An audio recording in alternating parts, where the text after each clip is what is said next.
Chapter 209. There had been an uproar for a while, but at the conclusion of the tumult, Lenore's servant Pip managed to finish what he had to say.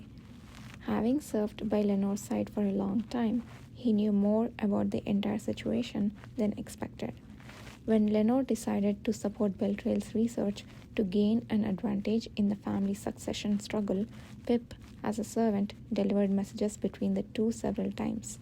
He had also frequently escorted awakeners bought from various places all the way to the mansion. As he narrated every detail, including dates and names of all those involved, even the representatives of the Apeto family had to grit their teeth, unable to completely deny the veracity of his claims. As Pip rattled off the names of the fellow servants he last worked with and further revealed the many of them had been killed for their silence or as scapegoats, the gallery was filled with shock and excitement. His daring act of exposure to the extent that it was hard to understand what he was relying on was so audacious that even the grand judges opened their eyes wide, shattering their stern expressions. It was not unusual for servants in noble houses to die without apparent cause. However, it was also certain that if such events become publicly known, they deserved criticism and investigation. It was a historic moment when the justification and dignity of the Apeto ducal family, which had always enjoyed various privileges while bragging about their sacrifices for the empire, was being trampled upon by a servant who was less significant than their toes. Amidst everyone's excitement, Pip caught his breath and wiped his sweat. He looked terrified, but there was a sense of relief within him. "Do you think it's okay for him to say so much?" Ever whispered with concern, to which Kishir turned his head slightly as if he heard. "He's planning to leave the empire with his family as soon as the trial ends today. Several of the Palater knights are waiting nearby to assist in that." Ah, including the deputy commanders, either finally understood why Pip was able to expose everything as if shaking off his burdens. But still, Lenore is already departed from this world. The former elder priest Beltrail is nearly dead. Now you are saying the innocent members of their families should pay for their sins? A representative of the Apeto family far away stood up and burst into a passionate argument. Despite the witnesses' turn not being over, he pointed at Drevlin, Dandelion, and Pip, arguing that their testimonies were too exaggerated. "How can you believe just the words of a common boy and a resentful former servant and claim that the awakeners were forcibly brought here? It makes no sense for the Apeto family to do such a bothersome thing. It is even uncertain if the cavalry properly investigated this matter from the beginning, let alone without a valid evidence." Valid evidence? Good point. Then, for the first time, Kishir, who had been sitting leisurely, raised his voice so everyone could hear. "That's why we are here, aren't we? If it wasn't for someone's impassioned rant, we would have already presented more than enough evidence. It seems like we have a representative here who doesn't even know the rules of a trial. If he had a bit of manner, everything would have been done by now. What do you think?" As soon as everyone recognized the implication of Kishir's words, which were not loud but clearly pointed, all fell silent at once. The face of the representative, mocked as someone who doesn't even know etiquette in front of everyone, turned beet red. "I got excited and I rudely interrupted. I apologize." Taking a deep breath, he gritted his teeth and slowly took his seat. Karna smoked faintly as she observed the representatives and witnesses of the Apeto family taken aback. The other deputy commanders also seemed a bit relieved, wearing smiles on their faces. Taking the attention in stride, Kishir slowly rose from his seat. Standing in a place of the retreating group of Revlin, he opened his mouth again to address everyone. The cavalry and I have thoroughly investigated this incident upon His Majesty's order. Based on the testimonies of the awakeners we rescued from the Apeto house on that day, we were able to find substantial evidence after a lengthy investigation. Did the Apeto house say there was no need for them to commit such a troublesome act? They themselves would know better than anyone why they had to do so. That's an interesting statement. The representatives of the Apeto family who wanted to yell something at Kishir furrowed their brows in unison. They recognized the implied meaning in Kishir's words. Kishir slowly smiled at them. His mouth opened and a statement that the Apeto family least expected flowed out. I, Kishir Laor, the commander of the cavalry, will call the victims from Horton, one of the places where the Apeto family systematically kidnapped and recruited awakeners, the acting lord of the place, and the arrested criminals as the next witnesses. Additionally, I request the reading of the part of Beltran Apeto's research records, which were submitted confidentially as they were deemed to contain too secretive information only for the grand judges to view. That's all. At Kishir's words, everyone buzzed even louder. The representatives of the Apeto family froze. They had only planned to cause enough trouble to minimize the punishment of the Apeto house, not to make the issue bigger. What on earth is going on? Wasn't this trial supposed to only deal with the case related to the third Prince Revlin? That's all a ploy to drive the atmosphere. Didn't they say that there won't be much in Beltrail's records? Princess Asha said so. Where on earth is Hutton? Hasn't the Duke of Apeto never mentioned such a region? It's in the east. The east? The east? Isn't that the power of the Diarca family? Could they have conspired with the Duke of Paleta? The representatives gathered to urgently discuss, but no one could come up with a countermeasure.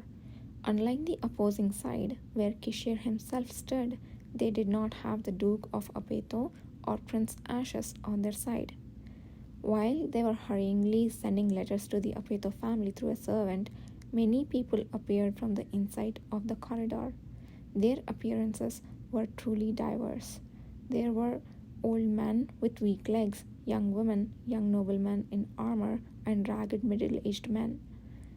A young man with chains around his ankles, trembling in fear, and two awakeners, both equally scared, were led by the people in Paleta Knight's uniform.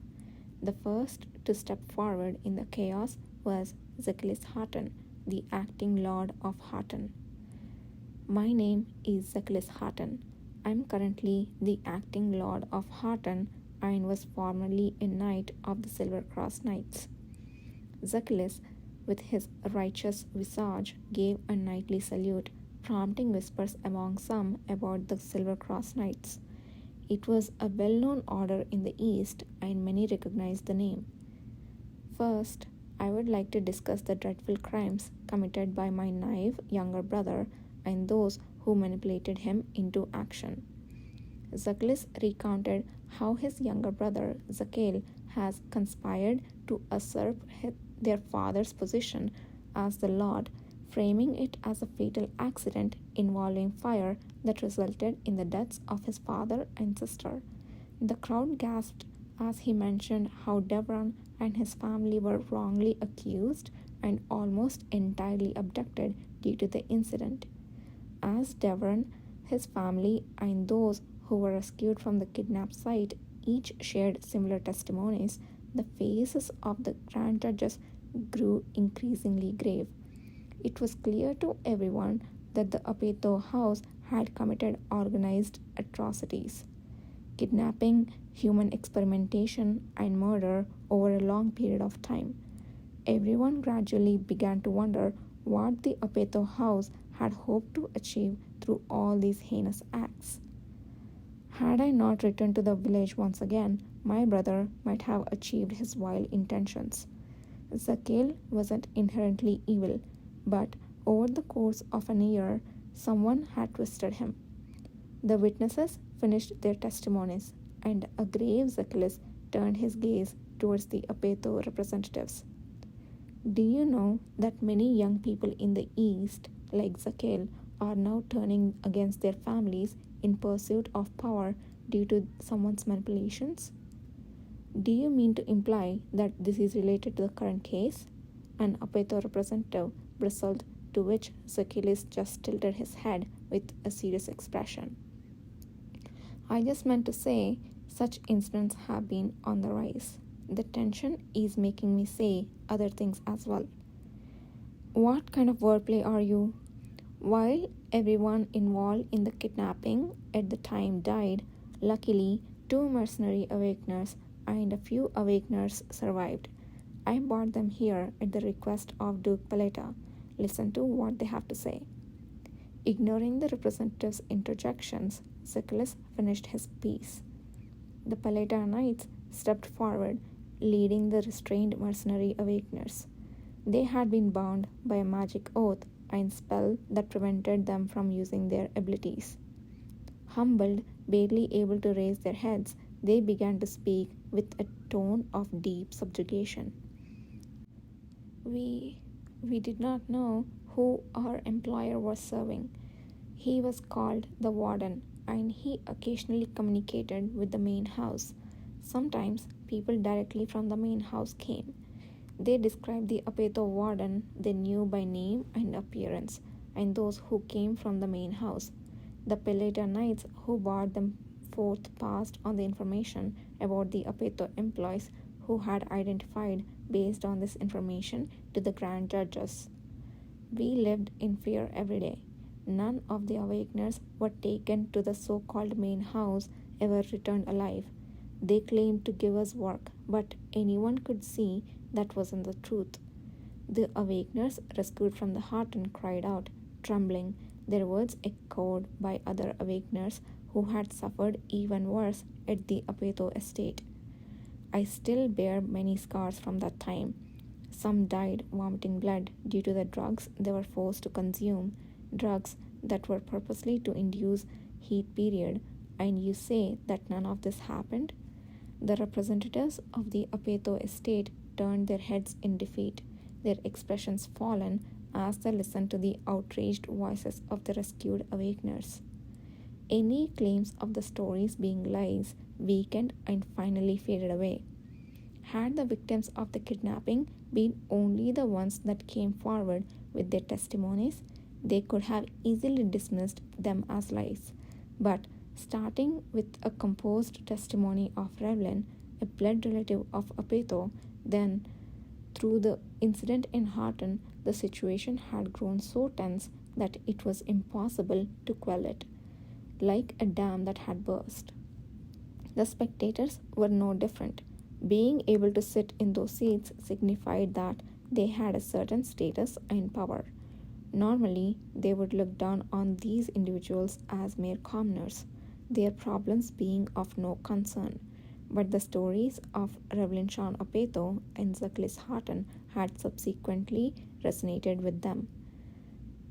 The conflict between the Apeto and Diarca houses was what truly drew their attention, but that was enough. There was no better weapon when assessing the severity of a crime than to draw sympathy from those around. You do recall the crowds of the public execution site, cheering and throwing flowers without judging whether the crime was real or not, and then brushed it aside. As the heated atmosphere resembled that of his memory, the judge once again stepped forward. The testimonies are now concluded. Next, we will decide whether to accept the reading of the confidential evidence that Duke of Paleta has requested. The 7 grand judges will take a brief moment to share their opinions. We will take a short break. This time, no one is allowed to leave their seats. What did he just say?